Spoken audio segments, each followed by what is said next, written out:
Shalom Bapak Ibu, Saudara-saudari, adik-adik yang sangat dikasihi oleh Tuhan Yesus.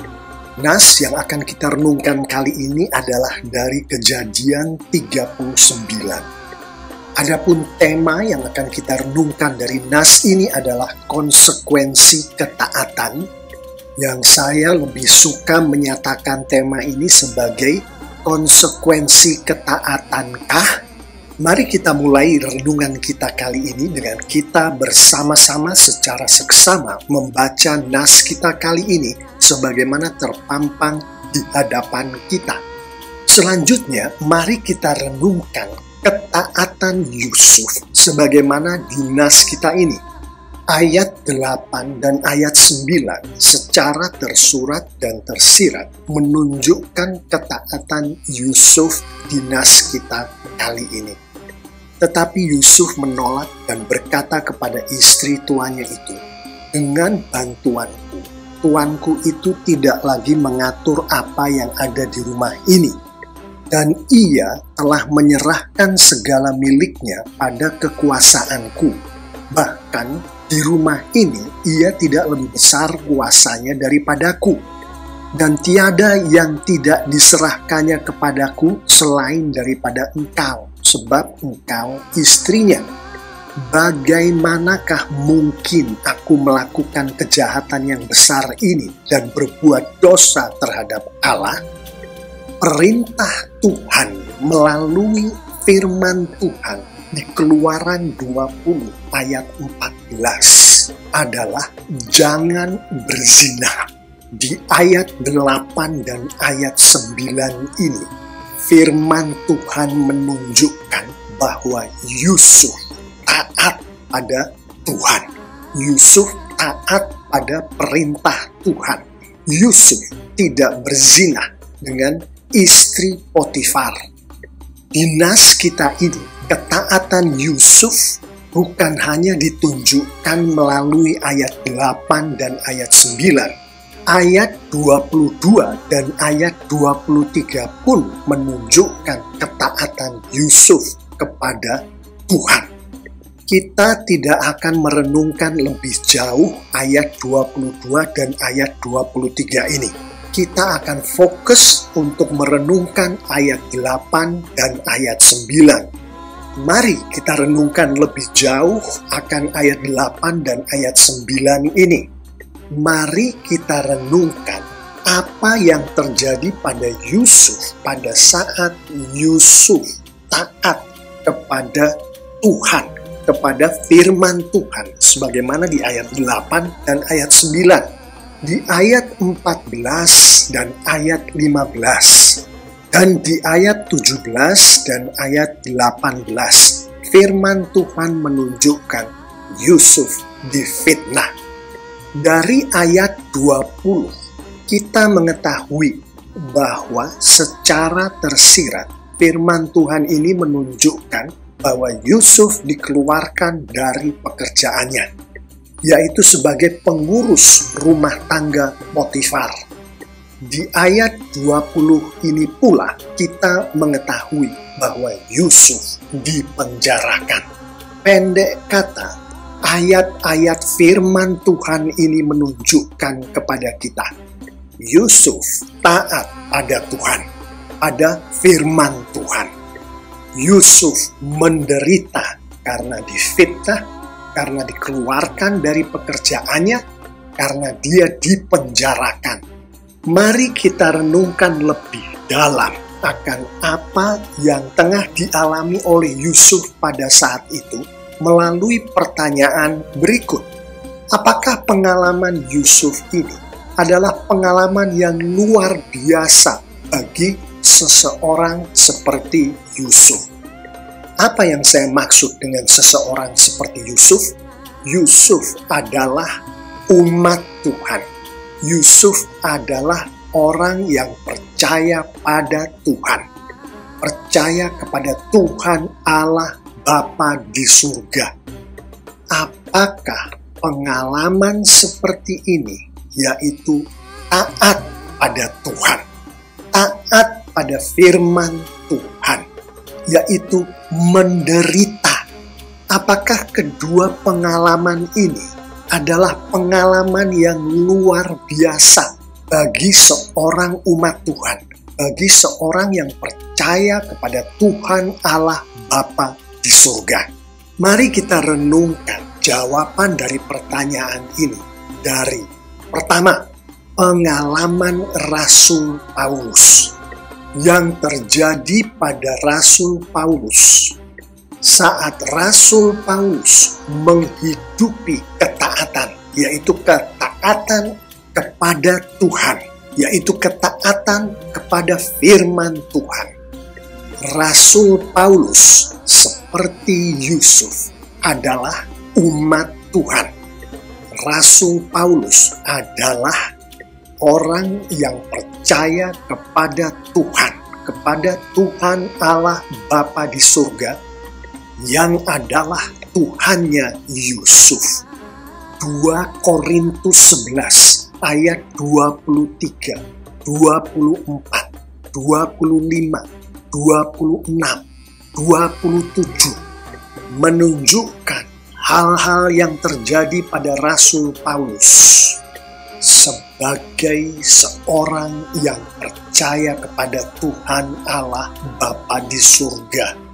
Secara tersurat dan tersirat, ayat 23 sampai ayat 27 ini memberitahukan kepada kita, antara lain, sebagai seorang yang percaya kepada Tuhan Allah Bapa di surga, Rasul Paulus lebih sering di dalam penjara, didera di luar batas, kerap kali dalam bahaya maut, disesah, dipukuli, didera, dilempari batu, diancam bahaya banjir, bahaya penyamun, bahaya dari pihak orang-orang Yahudi maupun orang-orang bukan Yahudi, bahaya di kota, di padang gurun, di tengah laut, bahkan bahaya dari pihak saudara-saudara palsu. Rasul Paulus banyak berjerih lelah, bekerja berat, kerap kali tidak tidur, kerap kali kelaparan, kehausan, kedinginan, dan tanpa pakaian. Itulah pengalaman Rasul Paulus sebagai seseorang yang percaya kepada Tuhan Allah Bapa di surga.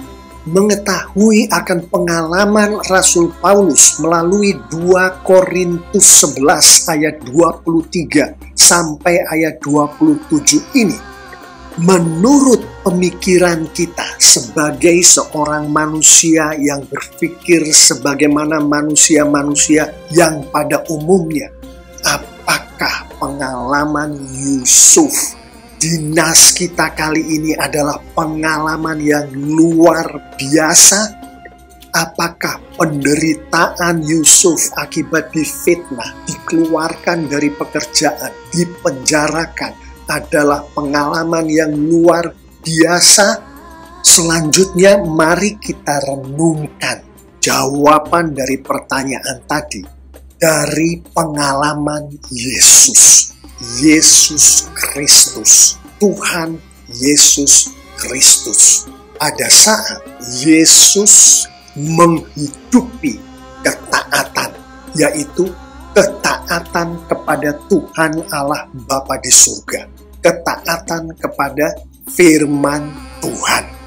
Firman Tuhan di Yesaya 53 ayat 3, ayat 5, ayat 7 secara tersurat dan tersirat dan berdasarkan konteks Alkitab secara keseluruhan menunjukkan kepada kita akan apa yang terjadi pada Yesus. Di dalam Yesus mentaati Bapanya di surga.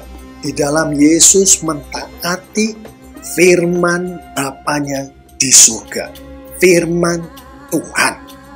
Yesus dihina, dihindari oleh orang, penuh kesengsaraan, menderita, kesakitan. Yesus ditikam, diremukkan, badannya dibuat sampai berbilur-bilur. Yesus dianiaya, ditindas, dan kemudian dibawa ke tempat pembantaian yang sebagaimana difirmankan oleh Tuhan di Filipi 2 ayat 8. Yesus mati di kayu salib. Itulah pengalaman Yesus sebagai pribadi yang taat pada Tuhan Allah Bapa di surga, yang taat kepada firman Tuhan Allah Bapa di surga, mengetahui akan pengalaman Yesus sebagaimana disampaikan melalui firman Tuhan di Yesaya 53 dan di Filipi 2 ini.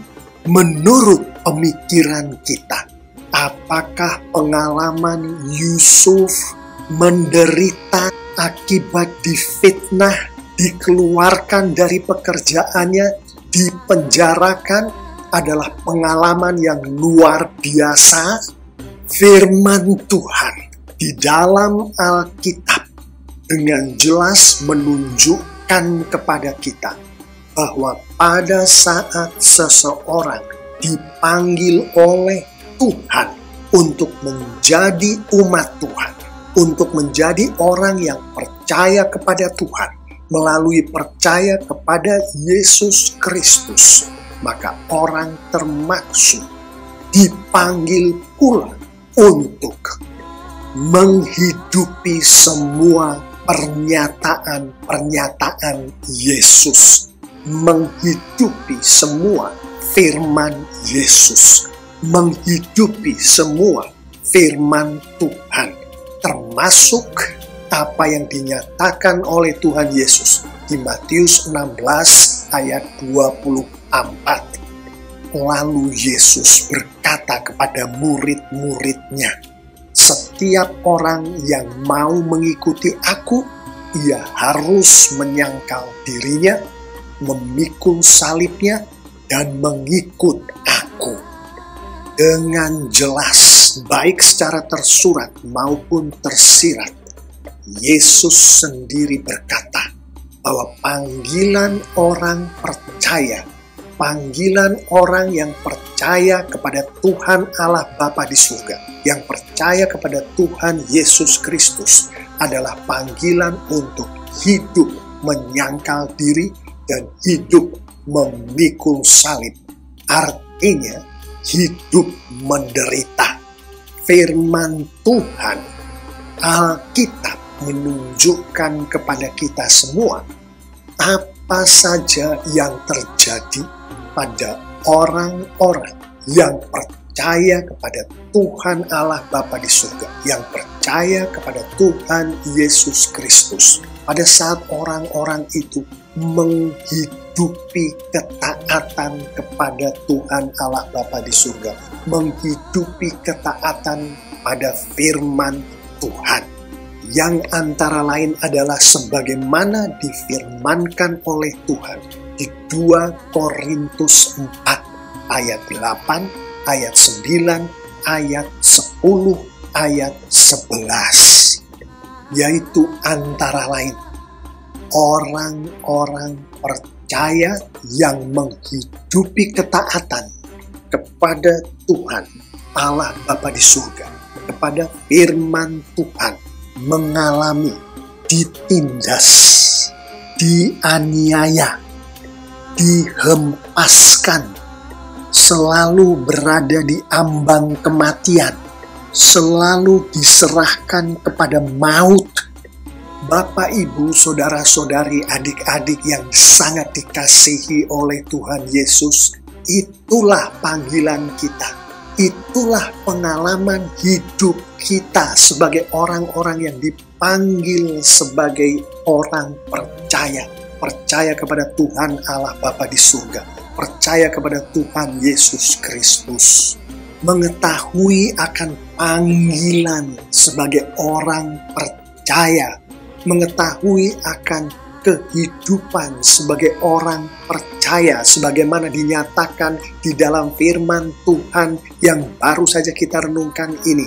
Menurut pemikiran kita, apakah pengalaman Yusuf hidup menderita karena difitnah, karena dikeluarkan dari pekerjaannya, karena dipenjarakan adalah pengalaman yang luar biasa? Saya mengimani bahwa kita semua, yang saya imani adalah orang-orang yang percaya kepada Tuhan Allah Bapa di surga, kepada Tuhan Yesus Kristus, akan berpikir bahwa pengalaman Yusuf ini, penderitaan Yusuf ini, bukanlah pengalaman yang luar biasa. Bukan. Berdasarkan pengalaman Rasul Paulus, berdasarkan pengalaman Tuhan Yesus Kristus, berdasarkan panggilan orang percaya yang baru saja kita renungkan bersama ini, kita dengan jelas mengetahui bahwa pengalaman yang semacam ini, pengalaman untuk menderita, adalah berdampingan dengan pengalaman untuk taat kepada Tuhan, untuk taat kepada firman Tuhan. Baik pengalaman untuk taat kepada firman Tuhan, baik pengalaman untuk menderita, keduanya adalah panggilan kita sebagai orang yang percaya kepada Tuhan Allah Bapa di surga, sebagai orang yang percaya kepada Tuhan Yesus Kristus. Dengan demikian, kembali di awal renungan kita kali ini, di mana saya menyampaikan bahwa lebih tepatnya tema dari renungan kita adalah konsekuensi ketaatankah?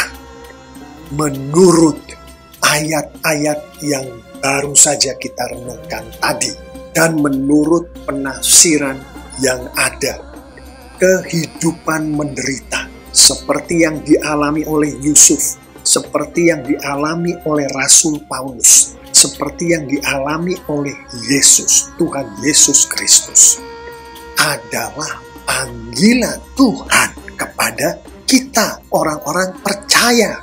Artinya, kehidupan taat dan kehidupan menderita adalah panggilan yang setara bagi orang-orang percaya. Yang salah satu penafsirannya adalah bukan ketaatan mengakibatkan penderitaan. Begitu juga bukan sebaliknya, bukan penderitaan yang menyebabkan ketaatan.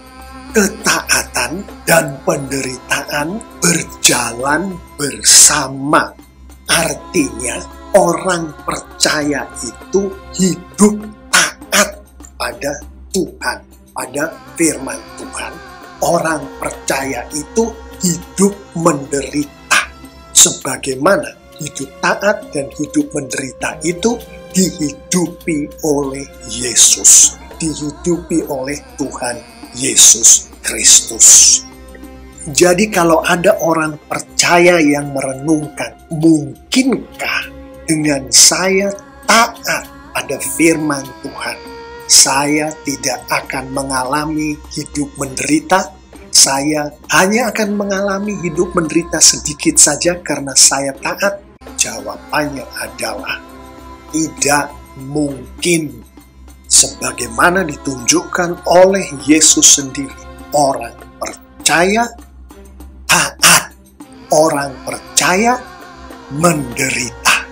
Demikianlah Bapak Ibu, Saudara-saudari, adik-adik yang sangat dikasihi oleh Tuhan Yesus. Renungan kita kali ini mengenai hidup taat dan hidup menderita. Mari kita tutup renungan kita ini dengan kita bersama-sama merenungkan satu poin penting berikut. Poin penting berikut yang adalah poin penutup kita kali ini adalah penegasan singkat dari apa yang sudah kita renungkan bersama tadi, yaitu orang-orang percaya. Yang saya imani adalah kita semua yang mendengarkan suara saya ini, yaitu orang-orang yang percaya kepada Tuhan Allah Bapa di surga, kepada Tuhan Yesus Kristus, dipanggil untuk taat kepada Tuhan Allah Bapa di surga, kepada firman Tuhan, yaitu setiap orang yang percaya kepada Tuhan Allah Bapa di surga, yang percaya kepada Tuhan Yesus Kristus, dipanggil untuk hidup menderita seperti dicontohkan oleh Yesus sendiri. Mengetahui dengan jelas akan firman Tuhan yang baru saja kita renungkan bersama-sama ini, mari kita akhiri renungan kita kali ini dengan kita bersama-sama merenungkan dan atas bimbingan dari Roh Kudus Tuhan memohon untuk diizinkan menghidupi penerapan dari firman Tuhan yang baru saja kita renungkan tadi. Sebenarnya lah banyak sekali penerapan-penerapan yang dapat kita hidupi dari firman Tuhan yang baru saja kita renungkan tadi. Tapi untuk renungan kita kali ini, kita akan berpusat pada merenungkan penerapan berikut.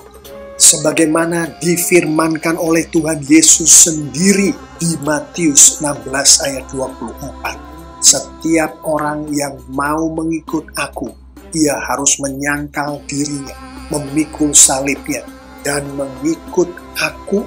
Maka penerapan kita kali ini termasuk kita semua orang-orang percaya, berdoalah setiap waktu, hari lepas hari, memohon kepada Tuhan agar Roh Kudus Tuhan berkenan memampukan dan membuat kita untuk menyangkal diri dan memikul salib. Hanya atas karya dari Roh Kudus Tuhan yang ada di dalam kita, di dalam orang-orang yang percaya kepada Tuhan Yesus Kristuslah yang dapat memampukan dan membuat kita untuk menyangkal diri dan untuk memikul salib. Perwujudan dari penyangkalan diri dan memikul salib ini bagi kita orang-orang percaya termasuk kita berani bersaksi akan karya Tuhan di dalam kehidupan kita, dimanapun kita berada, kapanpun kita berada, dan di depan siapapun kita berada. Perwujudan ini juga termasuk kita sebagai orang-orang percaya tidak takut dimusuhi oleh siapapun dalam kita hidup mengikuti petunjuk hidup yang ada di dalam Alkitab sebagaimana firman Tuhan. Termasuk di dalam kehidupan kita sehari-hari sebagai orang percaya, kita menolak untuk disuap. Kita menolak untuk ikut-ikutan korupsi. Kita menolak untuk menghidupi kehidupan yang tidak disukai oleh Tuhan. Bapak, Ibu, Saudara-saudari, adik-adik yang sangat dikasihi oleh Tuhan Yesus, saya mengimani jika kita atas bimbingan dari Roh Kudus Tuhan menghidupi firman Tuhan yang baru saja kita renungkan ini lengkap dengan penerapan-penerapannya, Tuhan kita, Tuhan Yesus kita semakin dipermuliakan dengan luar biasa. Amin.